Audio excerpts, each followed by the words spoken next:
Good evening students, how are all of you? আশা করছি সকলে ভালো আছো।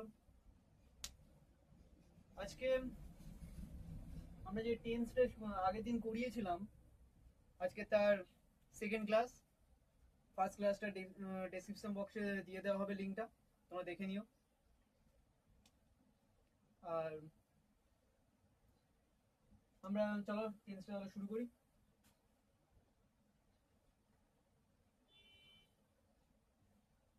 আগের দিন আমরা যেটা শিখিয়েছিলাম সেটা চলো আমরা একটু সংক্ষেপে জেনে নিই। টেন্স কথার অর্থ আমরা কি শিখেছিলাম? আমরা শিখেছিলাম যে টেন্স হলো ভার্ব প্লাস ওয়ার্ক। এটাই শিখেছিলাম, তো এটাই শিখেছিলাম আজকে।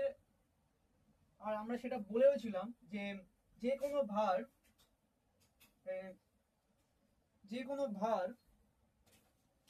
কি করবে,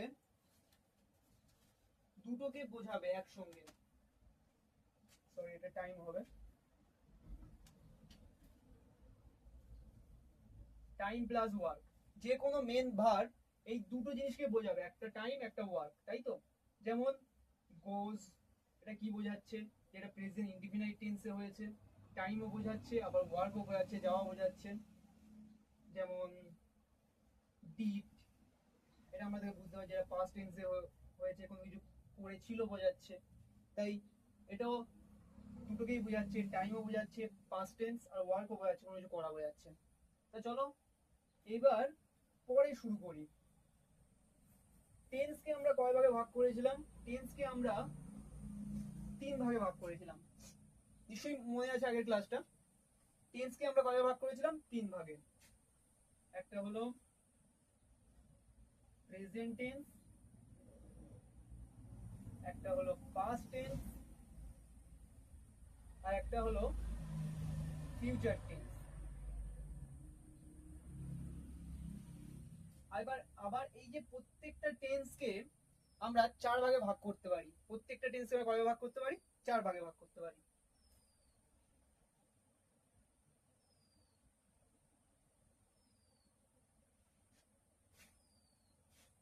প্রথমটা হলো ইনডিফিনাইট,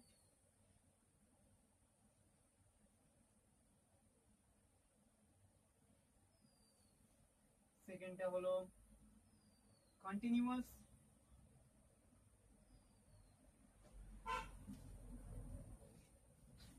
থার্ডটা হলো পারফেক্ট,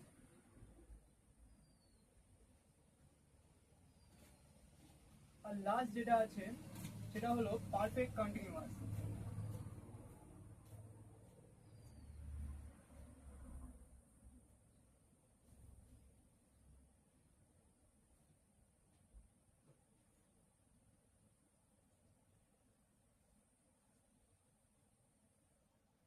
পারফেক্ট কন্টিনিউয়াস, এই 4 ভাগে আমরা ভাগ করতে পারি।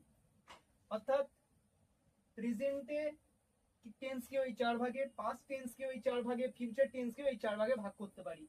যখনই প্রেজেন্ট টেন্সের মধ্যে আসবে, এই 4টে টেন্স যখন প্রেজেন্ট টেন্সের মধ্যে আসবে তখন কি হয়ে যাবে?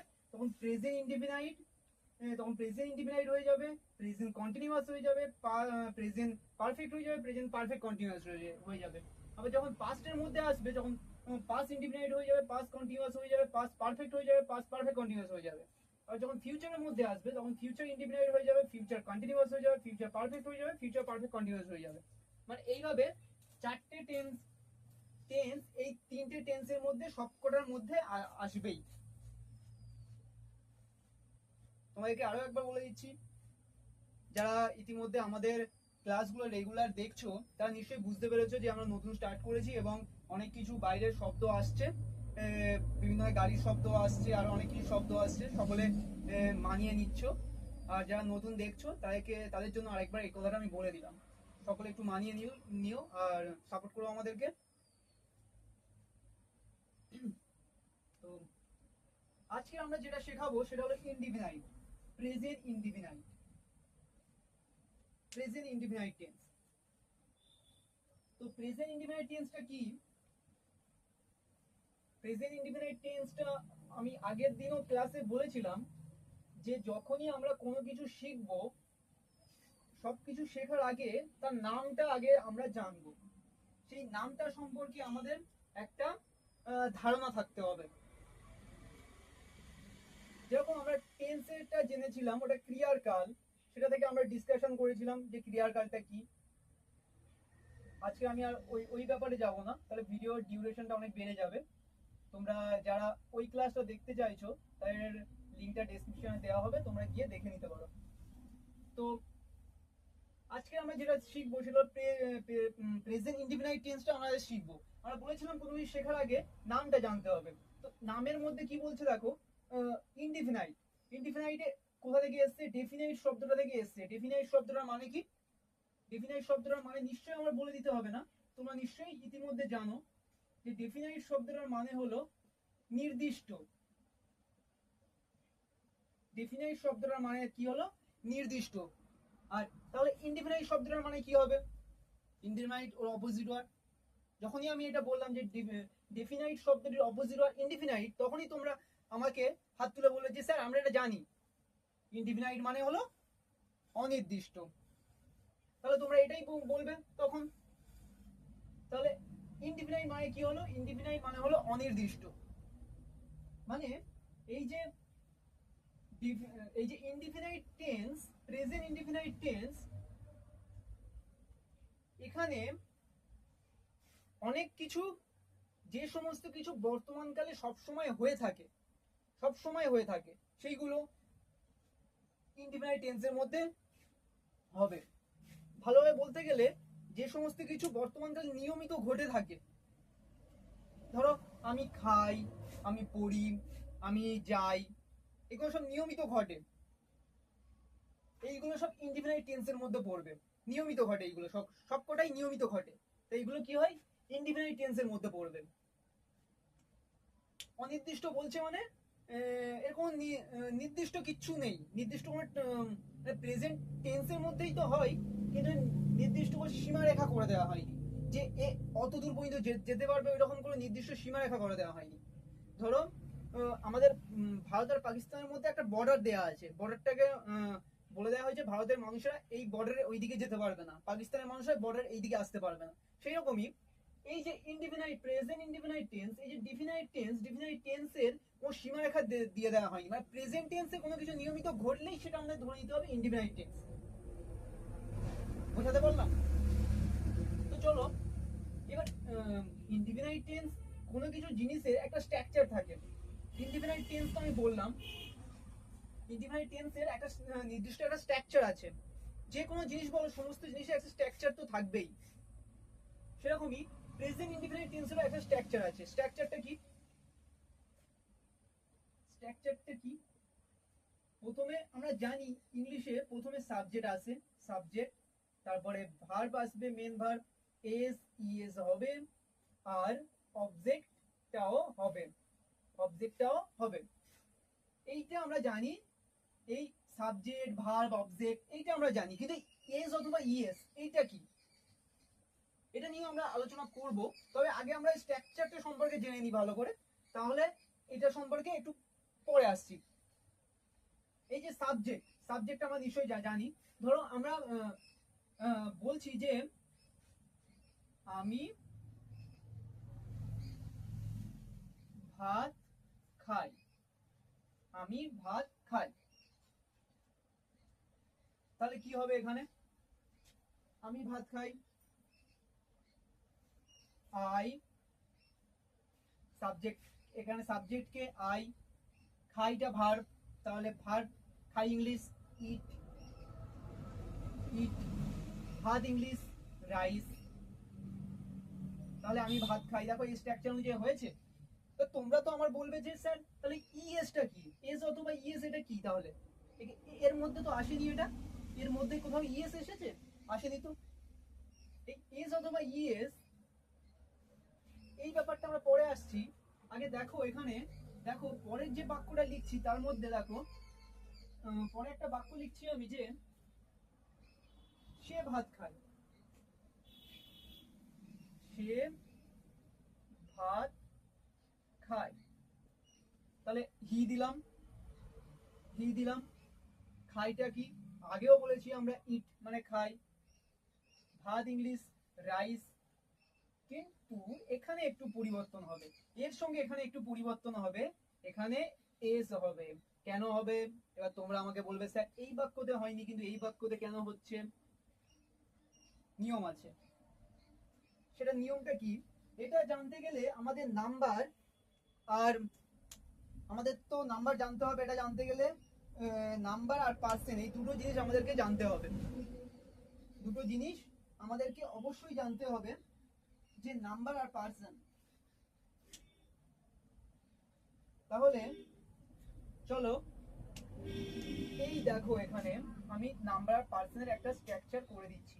এই ভিডিওতে নাম্বার আর পার্সেন্ট সম্পর্কে আমাদের অত বড় একটা সাবজেক্ট, ওটা সম্পর্কে ধারণা দেওয়া প্রায় অসম্ভব। তবে কিছুটা হলেও আমি তোমাদেরকে ধারণা দেওয়ার চেষ্টা করব। তো ওর জন্য আমরা একটা ছোট্ট ভিডিও করব, পরে সেটা আমি এই টেন্সের জন্য ওই ভিডিওটা আবার আলাদা একটা করব, তখন তোমরা দেখে নিতে পারো। তো এখানে চলো একটু এটা সম্পর্কে একটু ধারণা নিয়ে নেওয়া যাক।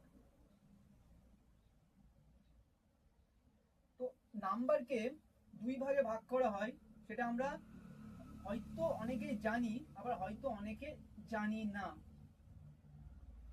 নাম্বারকে দুই ভাগে ভাগ করা যায়, আমরা জানি অনেকে, আবার অনেকে জানি না।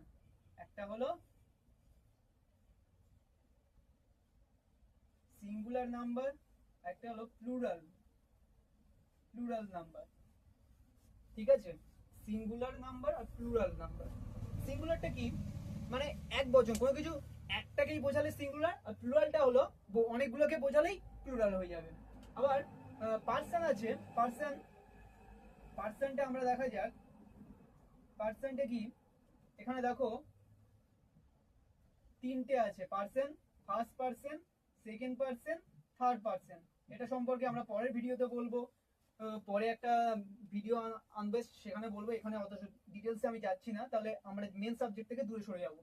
তো এখানে আই, এখানে উই, এখানে ইউ মানে তুমি, এখানে তোমরা, এখানে হি, সি, ইট, আদার্স যা আছে, নাম, যে কোনো নাম বোঝালে সব এর মধ্যে পড়বে।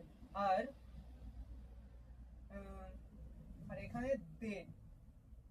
ঠিক আছে, বুঝতে পেরেছো? এই ঘরগুলোতে এরকম হবে, ফার্স্ট পার্সনে আই হবে, উই হবে, মানে ফার্স্ট পার্সন সিঙ্গুলার নাম্বারটা আই, ফার্স্ট পার্সন প্লুরাল নাম্বারটা উই, সেকেন্ড পার্সন সিঙ্গুলার নাম্বারটা ইউ, আর সেকেন্ড পার্সন প্লুরাল নাম্বারটা ইউ মানে তুমি তোমরা, থার্ড পার্সন সিঙ্গুলার নাম্বারটা হি, সি, ইট যে কোনো নাম, আর থার্ড পার্সন প্লুরাল নাম্বারটা দে। এইবার এই দেখো, এই যে থার্ড পার্সন সিঙ্গুলার নাম্বার, এই যে ঘরটা, এই ঘরের কোনো কিছু সাবজেক্টের মধ্যে থাকলে ভার্বের সঙ্গে এস অথবা ইএস যোগ হবে। তাহলে কি, এই ঘরের কোনো কিছু যদি এই সাবজেক্টের মধ্যে থাকে, তাহলে আমাদের এই যে ভার্বের সঙ্গে এস অথবা ইএস যোগ হবে। দেখো এখানে এই সাবজেক্টটা আছে, হিটা আছে, সেই জন্য আমি ভার্বের সঙ্গে এস যোগ করেছি। দেখো আরেকটা বাক্য লিখছি, যে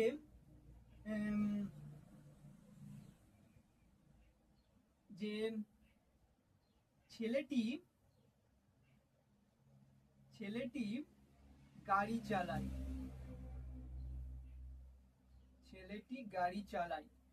ছেলেটি স্ট্রাকচারটা দেখো, স্ট্রাকচারটা কি বলছে, এর মধ্যে সাবজেক্ট কোনটা? ছেলেটি সাবজেক্ট। তাহলে ছেলেটি কি হবে? The boy. চালাই ইংলিশ কি? চালাইটা ভার্ব ইংলিশ কি আমরা জানি, যে ভার্বের ইংলিশ হলো ড্রাইভ।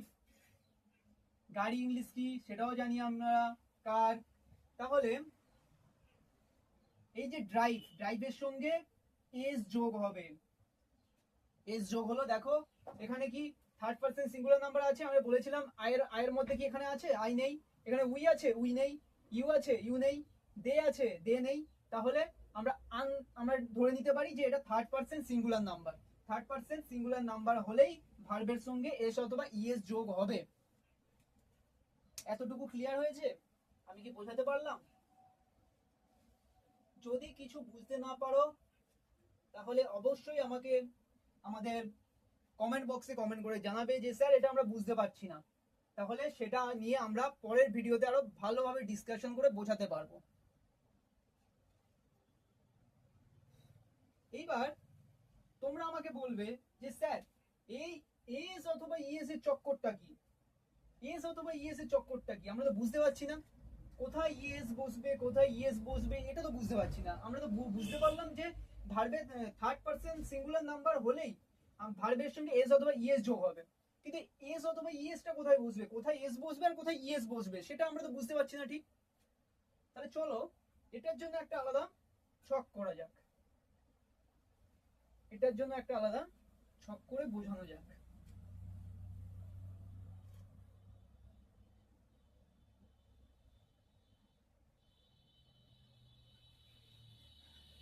এটার জন্য পুরোটাকে মুছতে হবে আমাদের।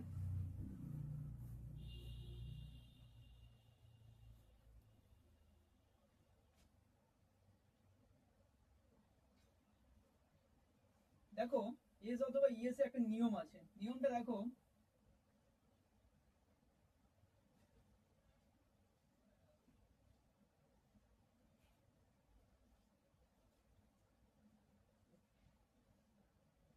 যখন আমাদের মেন ভার্ব শেষে ও হবে, যখন আমাদের মেন ভার্বের শেষে ও হবে তখন আমাদের শেষে তখন কি হবে, এস অথবা ইএস যোগ হবে। যখন মেন ভার্বের শেষে ও থাকবে তখন এস অথবা ইএস যোগ হবে। এস না সরি সরি এস অথবা ইএস নয়, ইএস যোগ হবে, ইএস যোগ হবে। যখন মেন ভার্বের শেষে ও হবে তখন ইএস যোগ হবে। এক্সাম্পল হিসেবে কেমন আমরা বলতে পারি যে গো, যদি গো থাকে তাহলে আমরা কি লিখবো, গোজ লিখতে পারি, লিখতে পারি তো। দেখো ও আছে মেন ভার্ব, আমাদের মেন ভার্ব গো, গো এর শেষে ও আছে, ও থাকলে বলেছি ইএস হবে, ও থাকলে বলেছি ইএস হবে। আরেকটা এক্সাম্পল ডু, যদি ডু থাকে তাহলে দেখো এখানেও সেই আছে ও আছে, তাহলে আমাদের কি হবে, ডাজ হবে। তাহলে মেন ভার্ব আছে ডু, দেখো ও আছে শেষে তাই ডাজ হয়েছে। এবার সেকেন্ড যে পয়েন্ট আছে সেটা হলো যে যখনই মেন ভার্ব শেষ হবে এস এস অথবা এস এইচ দিয়ে, যখনই মেন ভার্ব শেষ হবে এস এস অথবা এস এইচ দিয়ে তখনই ইএস হবে। যখনই মেন ভার্বের শেষে এস এস অথবা এস এস এইচ থাকবে তখন ইএস হবে। যেমন এক্সাম্পল হিসেবে দেখে নিই আমরা পাস, এই শব্দটার সঙ্গে আমরা নিশ্চয়ই খুবই মানে এটার সঙ্গে আমাদের কানেকশন আছে খুবই, কারণ বর্তমান কালে তো এই পাস ফেলার ব্যাপারটা এখন সকলে পাসের জন্যই, পাস করতে পারলেই বাঁচে, ওই জন্য পাস ফেলার ব্যাপারটা আছে একটা। তো দেখো এর শেষে ডবল এস আছে, ডবল এস থাকলেই কি বলেছিলাম ইএস হবে, তাই ইএস বসিয়ে দিয়েছি। আরেকটা ব্যাপারের সঙ্গে আমাদের কানেকশনটা খুব আছে, কিস, কিস দেখো ডবল এস আছে তাই কি হবে, এটাকে আমরা এর সঙ্গে ইএস যোগ করে দেব, কিসেস। ও বুঝতে পারছি। দেখো আরেকটা আছে পুস, দেখো এস এসে এসএইচ আছে তাহলে কি বসিয়ে দেবো আমরা, পুসেস। তাহলে বুঝতে পেরেছি ও থাকলে শেষে মেন ভার্বের শেষে ও থাকলে ইএস হবে, এস এস এসএইচ থাকলে ইএস হবে। এইবার 3 নম্বর যে পয়েন্টটা সেটা হলো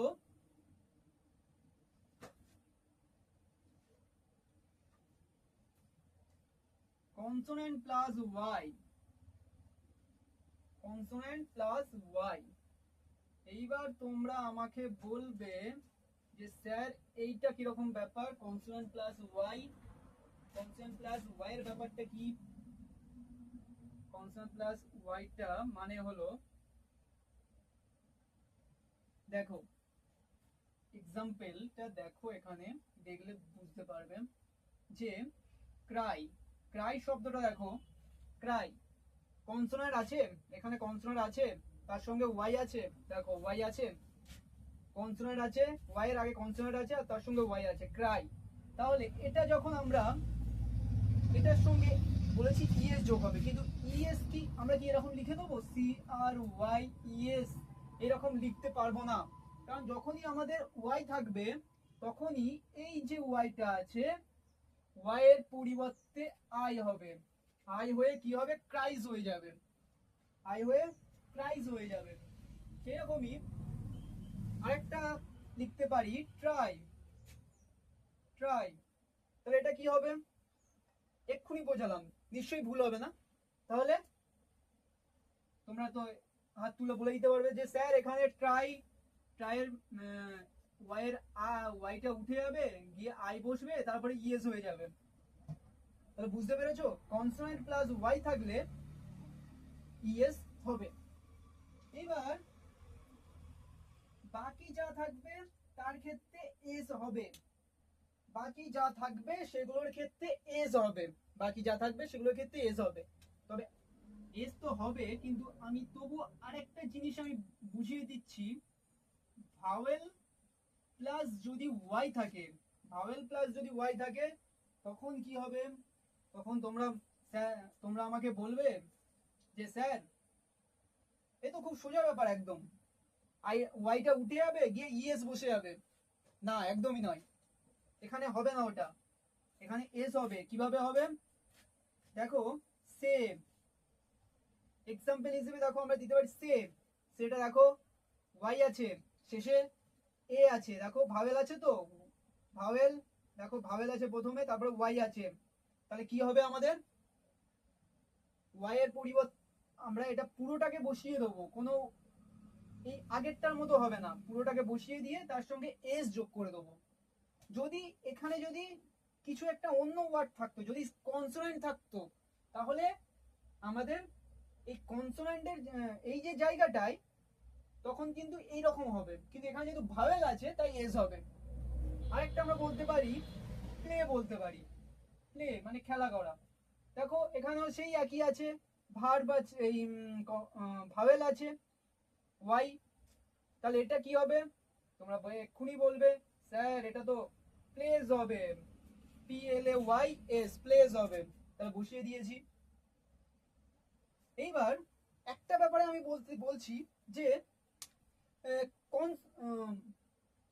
এত কিছু শেখার পরে আমি যদি জিজ্ঞাসা করি যে কনসোনেন্ট ভাওয়েল কি, তাহলে হয়তো 50% স্টুডেন্টরাই উত্তর দিতে পারবে, কারণ পুরো কিছু শেখানোর পরে, পুরো রামায়ণ 7 কাণ্ড রামায়ণ পড়ার পরে সীতা রামের মাসি, এইরকম ব্যাপারটা। তাহলে এই কনসোনেন্ট ভাওয়েলটা কি, ভাওয়েল ইংরেজিতে এ ই আই ও ইউ, এই 5টা হলো ভাওয়েল, আর বাকি যা আছে সব কনসোনেন্ট। নিশ্চয়ই বুঝতে পেরেছো। তাহলে এই নিয়ম অনুযায়ী এস অথবা ইএস হবে। তাহলে চলো কয়েকটা এক্সাম্পল দেখে নেওয়া যাক আমাদের।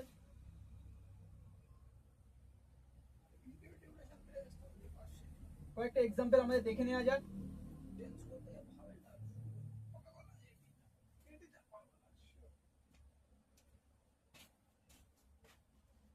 যদি আমরা বলি জল পড়ে, জল পড়ে, তাহলে কি হবে, আগের যে স্ট্রাকচার অনুযায়ী, সাবজেক্টের স্ট্রাকচার অনুযায়ী কি ছিল, সাবজেক্ট ছিল প্লাস মেন ভার্ব ছিল, এস অথবা ইএস ছিল প্লাস অবজেক্ট ছিল। তাহলে জল, দ্য ওয়াটার, কি হবে পরে ইংলিশ ড্রপস, এখানে কোনো অবজেক্ট নেই, ড্রপ যেহেতু ওই যে স্ট্রাকচারটা লিখিয়েছিলাম ওর মধ্যে নেই, তাহলে এস হয়ে গেল। দেখো নিয়মের মধ্যে আছে এস, ও আছে পি, এস হয়ে গেল, বাকি যা বলেছিলাম সেই নিয়মের মধ্যে পড়ছে। এরপরে দেখো বাসটি থামে,